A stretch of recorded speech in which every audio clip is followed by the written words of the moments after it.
So the federal mandate, President Biden is instituting through this group called, this act from 1970 called OSHA, which relates to health and sciences. And he's saying based upon that act, he can have the Secretary of Labor implement the vaccine mandate because it is under the act as prescribed. I don't necessarily agree with it, but it's saying it's because it meets a specific health safety precaution, and the bar is so high that the disease is so rampant that they're saying they can use this act, this OSHA act, to implement it in the workforce. Now, putting aside the private companies that may or may not fall under this act, what I'm most confused about is the federal mandate against federal employees, because President Biden came on TV last week and said he's mandating the vaccine for all federal employees, but then he said except postal workers.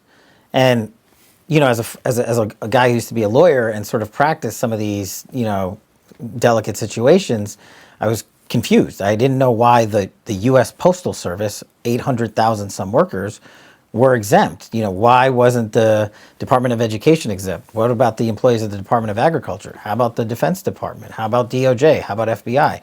You know, name any other federal agency or department, and why he picked the Postal Service is something I'm still confused about. Also, many individuals are in the postal stream, UPS, FedEx, and the Postal Service. So I don't understand, is it going to apply to those folks too because they use the Postal Service to deliver mail and parcels? What about people at the airports who load cargo planes for FedEx, for the Postal Service, for DHS and the like? And so Congress is actually exempt, right? And well, I thought that was very interesting. I don't think that should surprise you. You know, Congress legislates a lot of rules and then exempts themselves out of a lot of those same rules. It's probably another reason why Congress's approval ratings are so low. I mean, you've heard it time and time again. One set of rules for everybody else and another set of rules for us who preside over everybody. And I don't think this is going to go over well with the public if they're saying our elected officials who we send to Congress, who we send to Washington to represent our views and interest and vote for us, are now exempt from the very policy we're fighting, the mandate. So Kash, what about this new private sector set of rules? Yeah, so I'm not an expert in some of these constitutional arguments, but I was a former federal public defender and federal prosecutor, so dealing with due process and constitutional issues was a daily occurrence for me. And applying restrictions on certain classes of people had to meet a very high constitutional bar to survive a due process challenge, which is where these private mandates are going to go. They're going to go to federal court, and they're going to be tested under the due process rights of the citizens bringing those cases.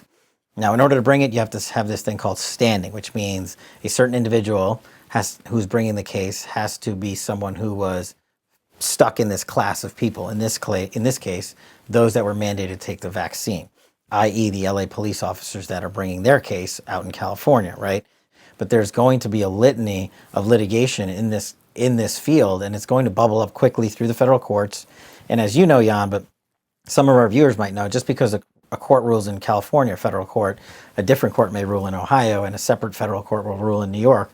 Those three don't govern the entire nation. They have to go up to the Supreme Court to get a unified ruling that says the mandate is A, constitutional, or B, unconstitutional. It's a binary decision. So I think it will be handled in an accelerated manner, and you'll probably have a decision early next year on it at the earliest, I think. But that's where it's going. It's going to face a lot of legal challenges. I know people have called me and said, "How do I challenge this mandate?"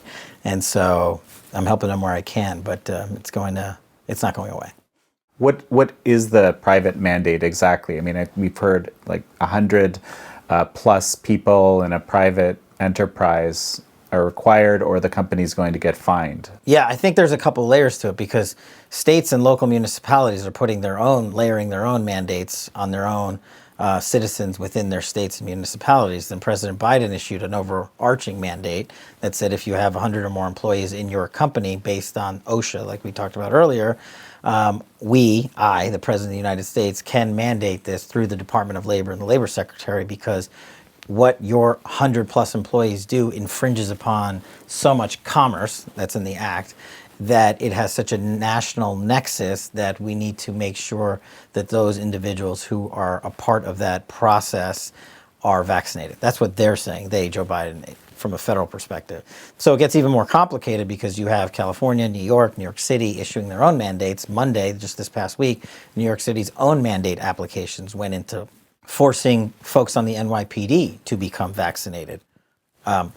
I don't know that a large portion of the NYPD, having a lot of folks that I used to work with still serving on it, are going to abide by that mandate. So they have now just become a new class of individuals who can challenge that mandate. And I think you're going to see a whole host of challenges across the country, challenging the state law, challenging local municipality law, like in New York City.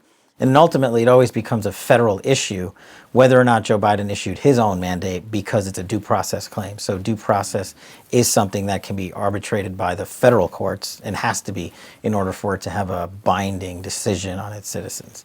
But these things are going to be in place really, really soon. And you're talking about decisions being made, many, or some months out. Yeah. So how does that work? Does that mean that the mandates will be delayed while the courts figure this out? Well, great question. So if you go back and talk and recall what happened either during the construction of the wall, and there was immigration mandates, and certain sets of groups had to stay south of the border, certain people couldn't enter the country until a decision was made. What will likely happen is this thing called an injunction.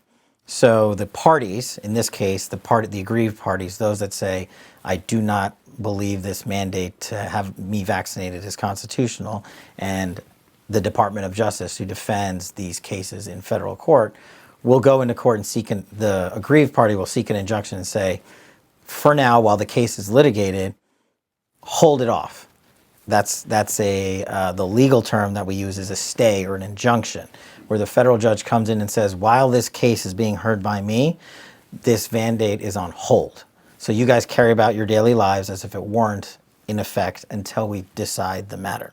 That's likely the path that will take, so that people can continue living the way they were pre-mandate. So I suspect that's what will happen. What we'll see in the coming week or two is people seeking injunctions in federal court to hit pause while the litigation goes. Well, and an injunction, let's say somewhere in California or somewhere else, actually could be a nationwide injunction. That's a really fascinating aspect. So yes, if it's in federal court, so we always used to say during my time as a federal public defender or national security prosecutor, who's more powerful than a federal judge? And we'd like half joking say it, but also not half joking, because a federal judge can overturn a presidential action, and that's binding throughout the country.